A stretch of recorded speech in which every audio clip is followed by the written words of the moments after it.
présente Olivier Costa. Je suis vendeur de bateaux d'occasion, coach et préparateur technique de voiliers en navigation côtière et hauturière. J'ai voulu réaliser ce projet 60 jours en solitaire autour de la Méditerranée car je trouvais que c'était un test grandeur nature sur la préparation des voiliers. Un des points importants de ce projet sera les outils informatiques. Au niveau des outils informatiques, nous avons 3 points importants. La connexion Internet, des fichiers météo précis et un bon logiciel de routage météo. Côté Internet, j'ai un routeur 4G Wi-Fi débloqué avec lequel je vais pouvoir insérer une carte SIM locale dans chaque pays. Ce routeur, je lui ai administré 2 antennes extérieures à haut gain, ce qui me permet d'avoir un meilleur signal, donc forcément un meilleur débit. Ce routeur fonctionne comme une box internet à la maison.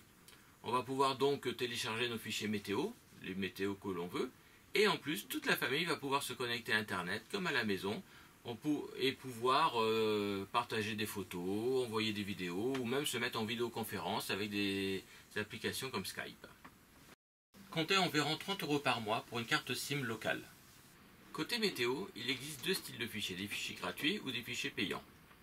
Personnellement, j'utilise des fichiers payants car déjà ils ont une maille qui est beaucoup plus fine et en plus, ils sont plus précis dans la mesure où ils prennent les effets de la côte.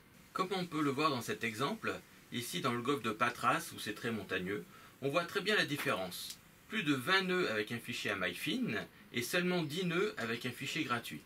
Comme on le verra dans le film, il y avait bien 20 nœuds établis ce jour-là. Pour ce périple, j'ai utilisé 2 fournisseurs payants, Blue Circle et Navimail de Météo France. Enfin, pour le logiciel de routage, j'ai utilisé le logiciel professionnel Maxi Time Zero Racing qui a l'avantage d'avoir un module de routage avancé.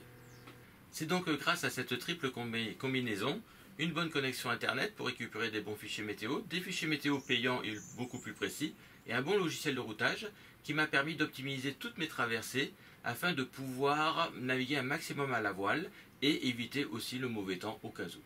Cette combinaison m'a aussi permis de faire 100% de voile lors de mon avant-dernière traversée entre la Sicile et le nord-est de la Sardaigne, car sinon j'aurais fait plus de 50% de moteur. Ce périple m'a aussi permis de tester toute la partie électrique de ce bateau. Pour cela, il existe quelques petites astuces pour moins consommer et plusieurs systèmes pour mieux recharger. Il est bien évident qu'il faut avant tout avoir une belle installation électrique. Pensez à ne pas dépasser plus de 2 batteries en parallèle, au-delà le fonctionnement est moins performant. Si vous avez besoin de stocker de l'énergie, utilisez soit du 24 volts ou alors ayez 2 parcs de batteries en 12 volts. Sur mon bateau, comme vous pouvez le voir sur ce schéma, j'ai opté pour plusieurs parcs de 12 volts. Un parc pour le confort, où il y a le frigo, l'éclairage, la télé. Un parc pour l'électronique, où j'ai le radar, l'informatique, mon pilote automatique. Un parc pour mon propulseur d'étrave et mon guindeau. Et un dernier parc pour mon démarrage moteur.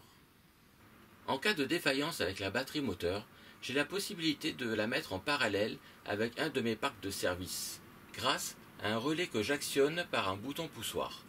Cette action me permet de pouvoir démarrer mon moteur, même avec une batterie de moteur morte. Un des gros consommateurs sur un bateau, c'est le frigo, surtout l'été.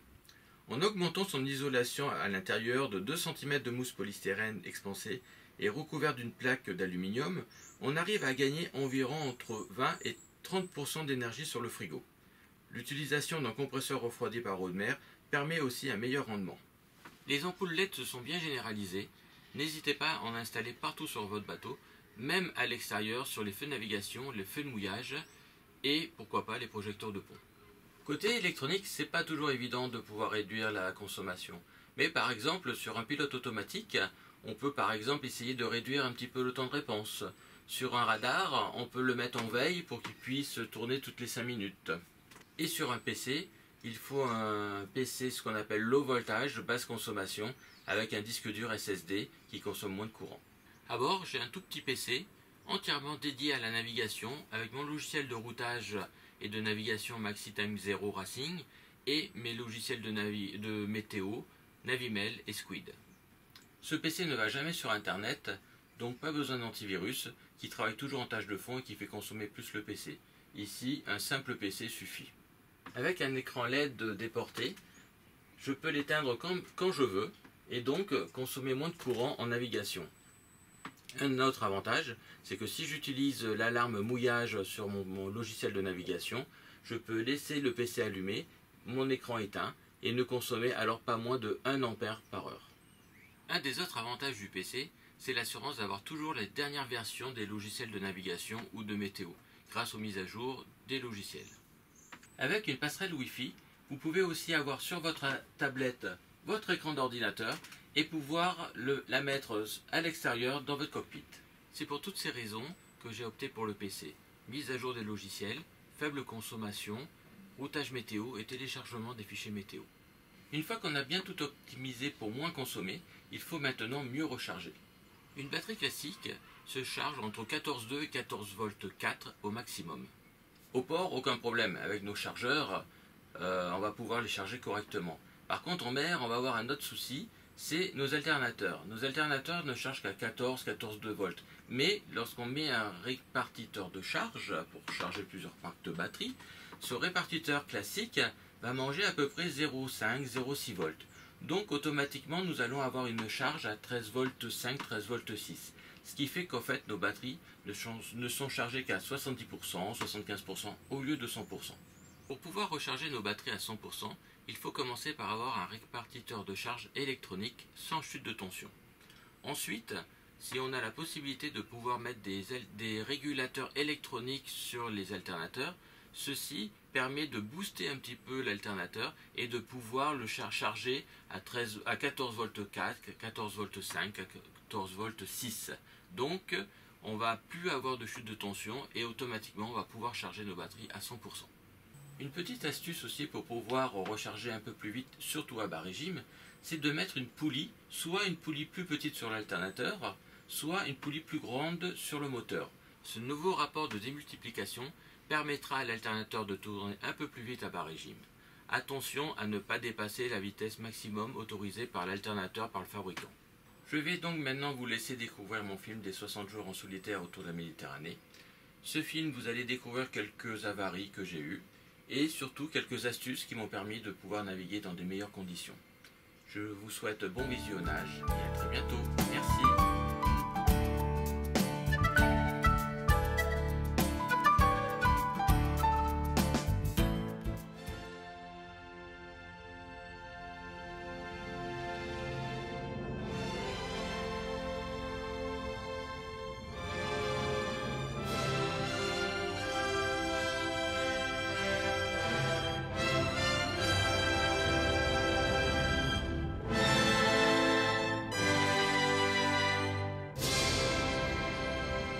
Pour ces 60 jours en solitaire, le mot d'ordre était surtout de ne pas prendre de mauvais temps, car malgré mon opération du dos il y a 2 ans, il restait toujours très fragile.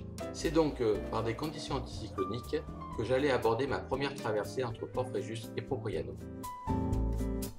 Pour pouvoir optimiser ma navigation sous voile par petit temps, j'ai opté pour des fichiers météo à maille fine de chez Cloud Circle et Navimel de Météo France et par mon logiciel de routage Maxi Time Zero Racing.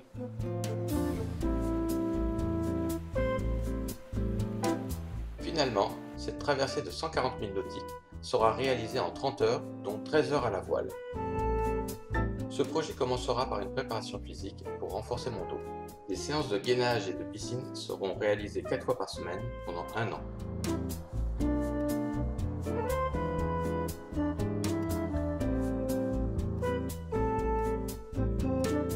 Pour la révision du moteur, ce sera la vidange d'huile, moteur et inverseur.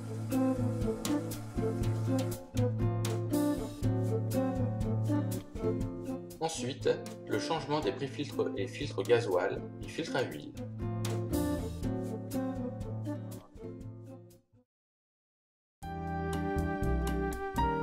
Pour les batteries ouvertes, une vérification et niveau d'eau seront nécessaires.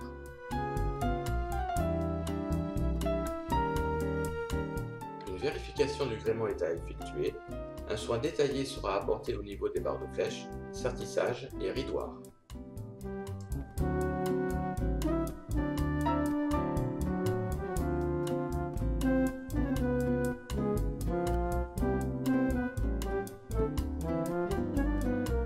Pour éviter de chercher dans tout le bateau l'armement de sécurité, j'ai tout centralisé au même endroit.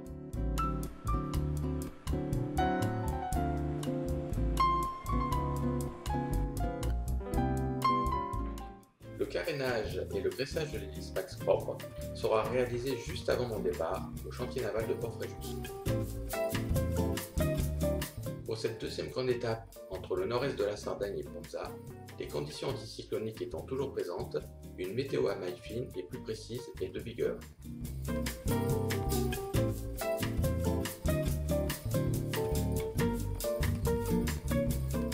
La décision de prendre une route un peu plus sud me permettra d'envoyer mon SPI pendant quelques heures.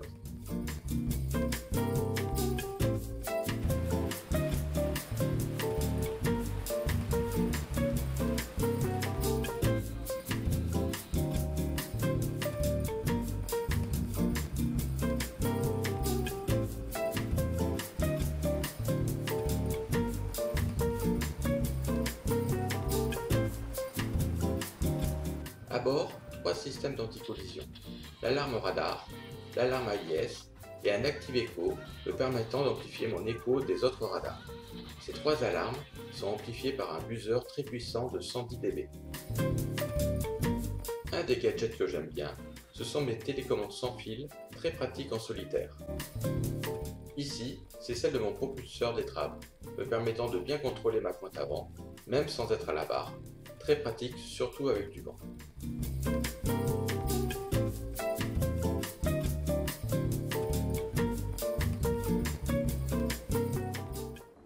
L'arrivée sur Capri et le mouillage de Marina Piccola fut une très belle escale.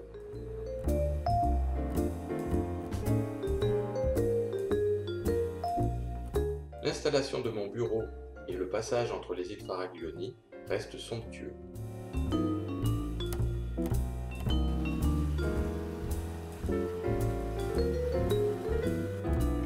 Pour éviter mes problèmes de dos, j'ai installé un cabestan central, bien moins cher qu'un winch électrique, et me permettant de faire toutes mes manœuvres de pont dans le cockpit.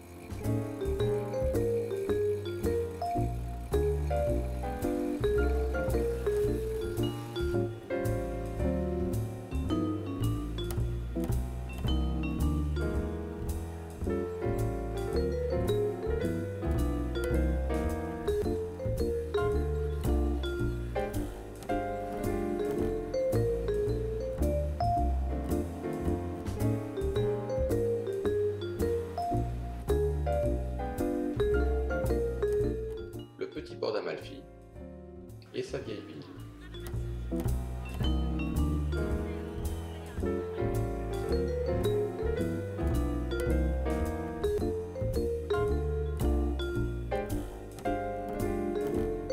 Cette étape 100% moteur de 70 000 nautiques m'a permis de rejoindre Maratea où surplombe une immense statue semblable à celle de Rio de Janeiro. Le lendemain matin, je décide de prendre mon VTT et de monter au mont Piaggio, situé à 650 mètres d'altitude. C'est un industriel du nord de l'Italie qui aimait venir dans cette région de la Calabre qui a voulu offrir cette statue de 22 mètres de haut et 19 mètres d'envergure, entièrement sculptée dans du marbre de Carrare et surplombant toute la baie du golfe de Policastro. Pour cette étape entre Maratea et le Stromboli, je vais opter pour le fichier de Navimel de Météo France et m'apercevoir de la précision et l'efficacité du logiciel de routage Maxitime 0 Racing.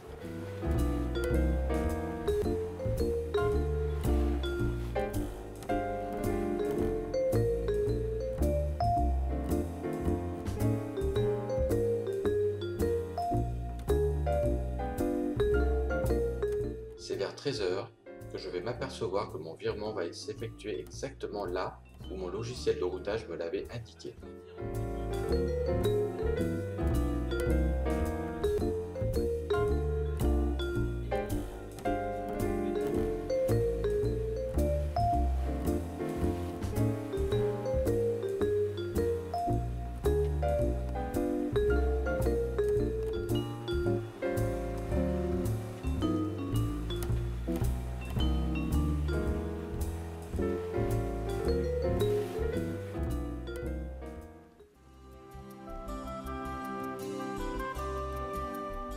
Pour mon mouillage au Stromboli, et pour des raisons de sécurité, j'installe toujours un deuxième feu de mouillage amovible, soit à l'arrière du bateau comme ici, soit à l'avant.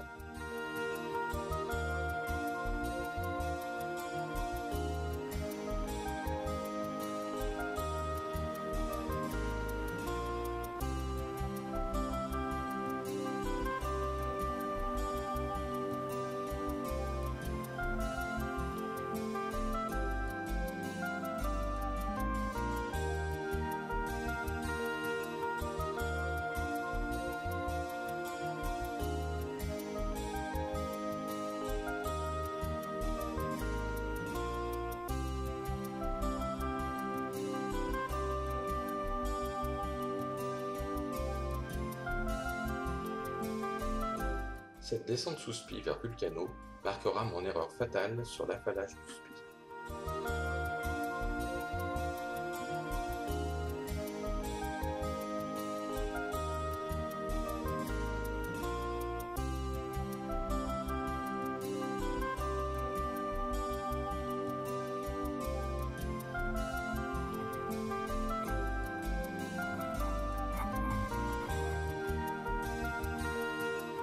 Cette erreur me coûtera l'explosion du point d'écoute du spi.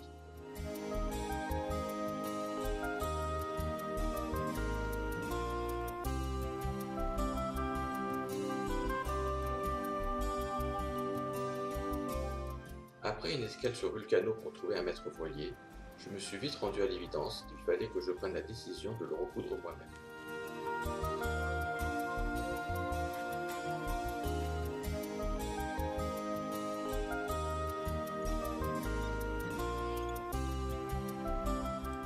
Du coup, tous mes temps libres seront consacrés à la réparation du spi.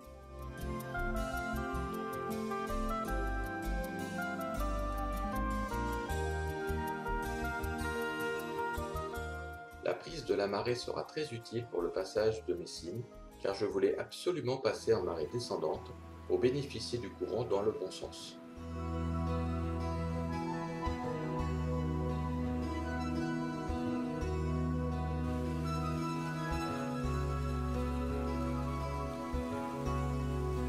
Cette bonne décision me permettra de faire des pointes de près de 10 nœuds au moteur.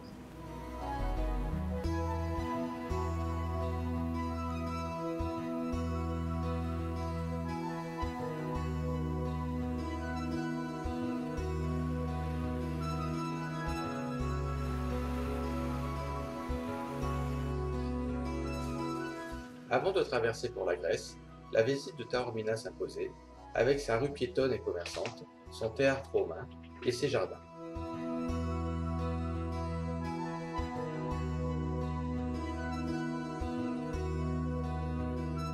Une fois de plus, c'est le fichier Navimel de Météo France qui me semblera le plus juste pour cette traversée entre la Sicile et la Grèce.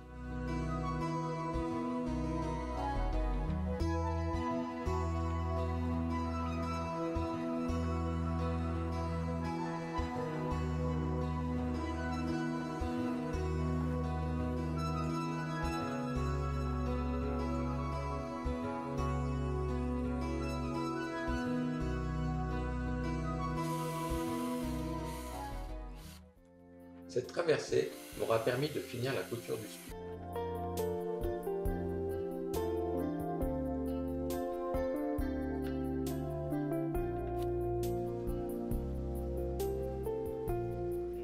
Ici en Grèce, les ports sont souvent d'équilibre et gratuits. L'amarrage de la pointe avant se fait souvent avec son propre mouillage. En solitaire, que ce soit pour mon propulseur ou mon guindeau, en plus des commandes fixes, j'utilise toujours mes télécommandes sans fil. Elles me permettent d'être libre sur le pont, tout en effectuant l'action, très intéressant lorsqu'il y a du vent. L'arrivée à Kétélios sera la surprise de mes cartographies raster et vectorielles erronées, avec une sonde réelle à 3 mètres pour 7 mètres d'annoncé sur les cartes. Puis arrivera la défaillance de mon câble d'accélérateur.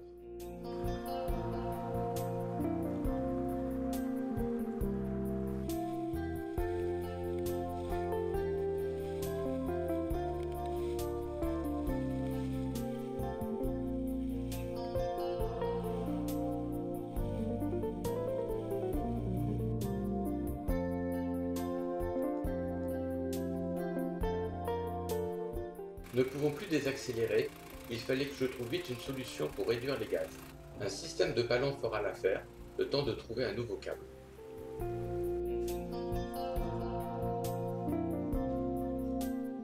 L'arrivée à Missolonghi fut sans problème, le temps d'une soirée détente.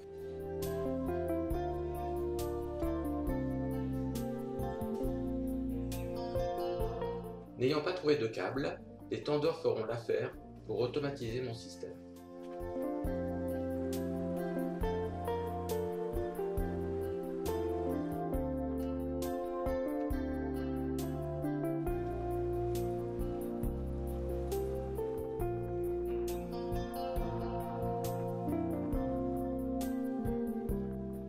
Ici, on voit bien la différence entre un fichier Amalfin et bien plus précis.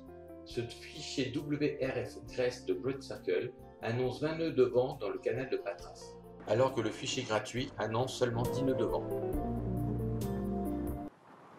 La réalité sera effectivement un vent à plus de 20 nœuds, qui permettra de réaliser une belle moyenne pour la descente de ce canal de Patras.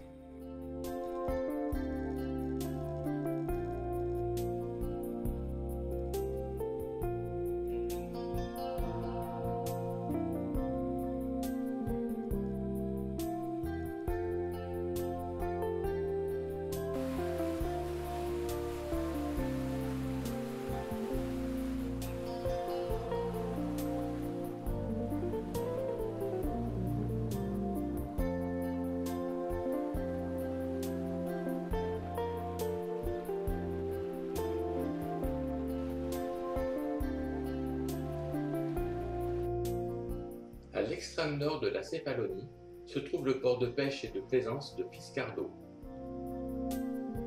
Le guide du routard a ainsi surnommé Fiscardo le Saint-Tropez grec.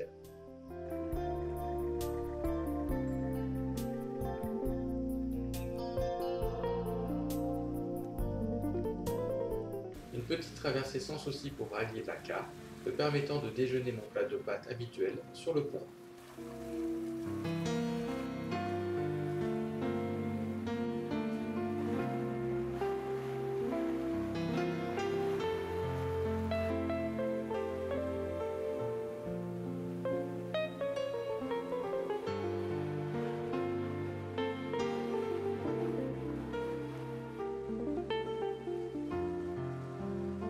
Comme me dirait un de mes amis, Laka qui est au nord de l'île de Paxos est un trou à cyclone.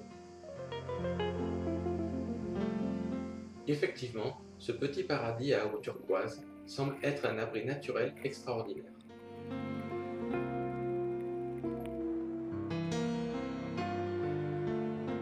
N'ayant pas pu télécharger mes fichiers de chez Navimel, c'est avec les fichiers WRF de Great Circle que je vais effectuer mon routage entre Corfou et Syracuse.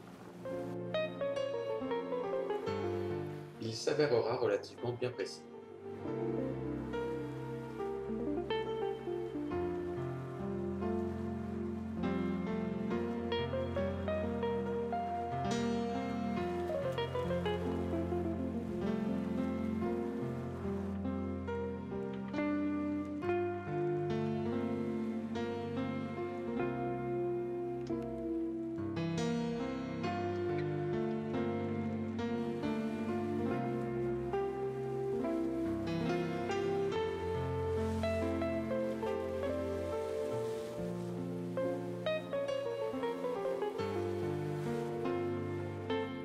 L'arrivée sur Syracuse se fera à la barre, due à une fuite d'huile sur mon vérin du pilote automatique.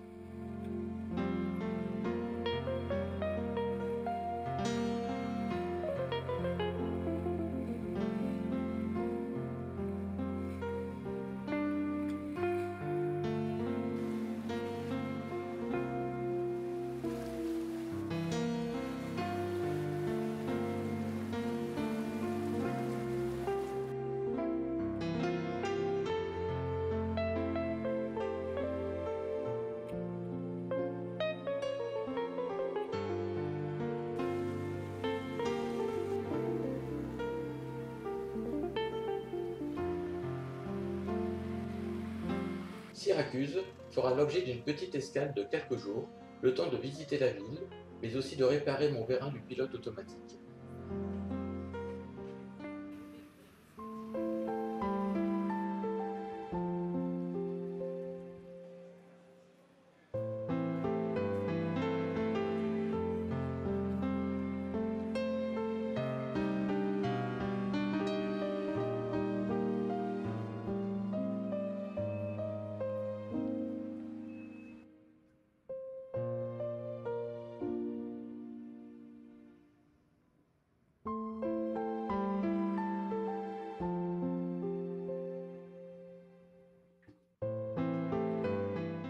Ce sera aussi la découverte d'une fuite de gasoil sur le bouchon de vidange de mon préfiltre et séparateur d'eau.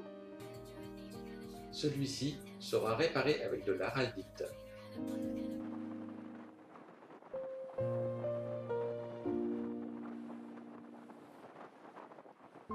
Après une petite vérification de ma file de gasoil, c'est reparti pour longer le sud de la Sicile.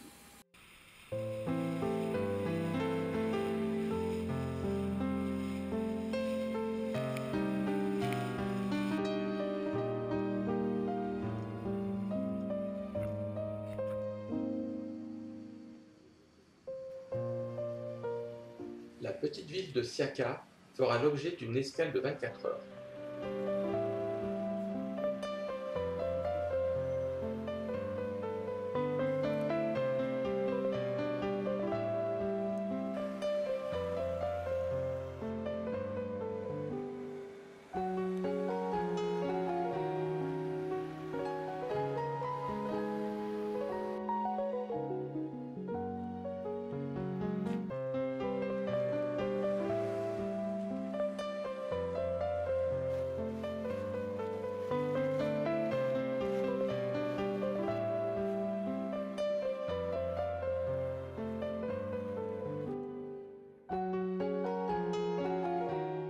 Cette avant-grande traversée entre San Vito au nord-ouest de la Sicile et le nord-est de la Sardaigne sera la plus belle, car 100% à la voile, grâce notamment au très bon routage Maxi Time Zero et en combinaison avec les fichiers météo de chez Navinel.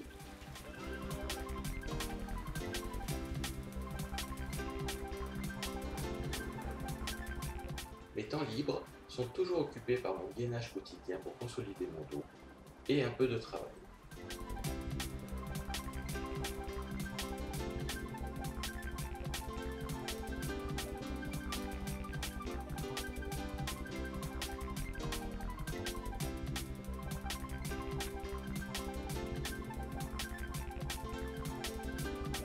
Ce sera aussi l'occasion d'envoyer mon Spiro cousu, et avec une grande satisfaction.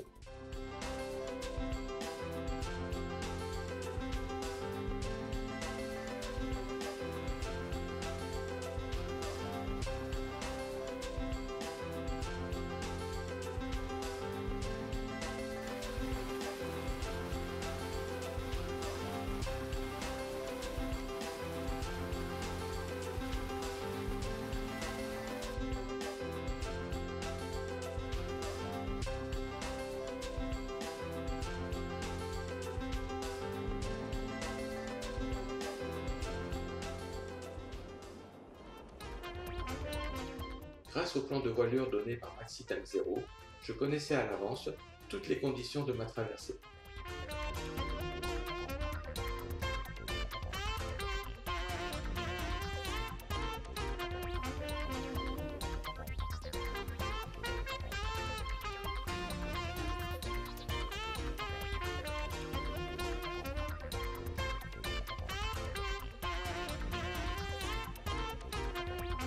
Après une journée entière sous spi, il ne tiendra pas les 15 nœuds de vent réel.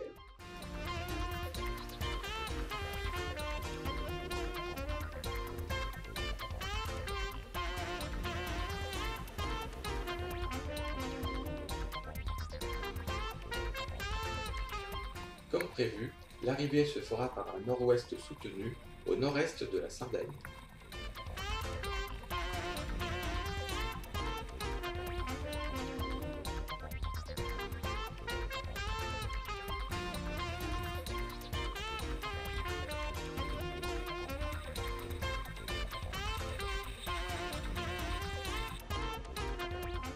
Un PLB sera en permanence sur moi et une deuxième ligne de vie plus centrale est aussi installée.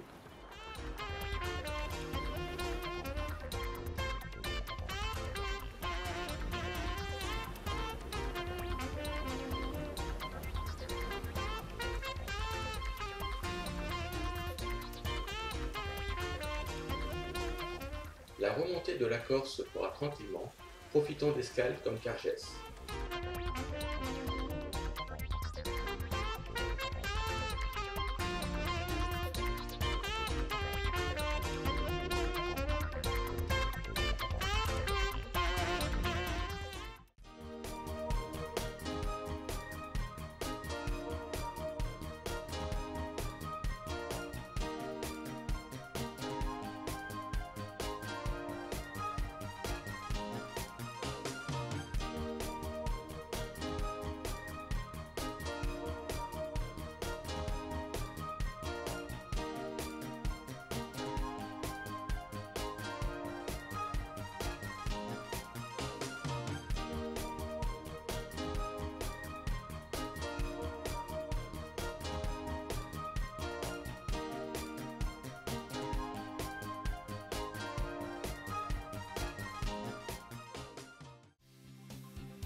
traversée sur Saint-Florent fut un peu plus sportive.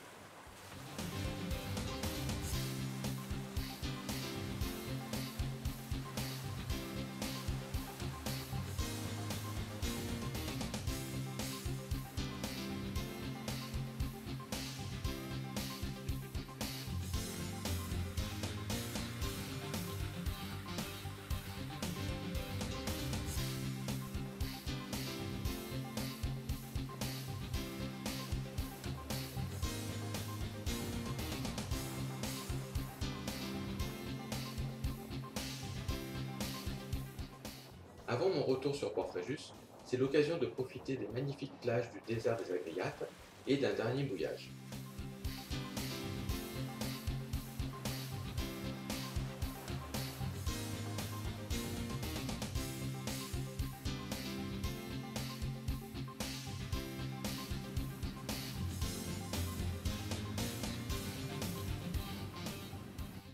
Cette dernière traversée entre la Corse et Port-Fréjus sera la seule réalisée à 99% au moteur. Ce périple des 60 jours en solitaire autour de la Méditerranée by Olivier Costa a été un formidable test grandeur nature sur les outils informatiques, la météo, la gestion d'énergie et la préparation générale du bateau. En 60 jours et 2500 milles nautiques, je n'ai jamais été en difficulté et je reste persuadé qu'avec un bateau bien préparé, on peut naviguer en toute sécurité et en toute sérénité. J'espère que dans l'avenir, j'aurai l'occasion de réaliser d'autres films techniques sur la préparation des voiliers et merci de m'avoir suivi dans cette aventure. Je vous souhaite une bonne journée à toutes et tous.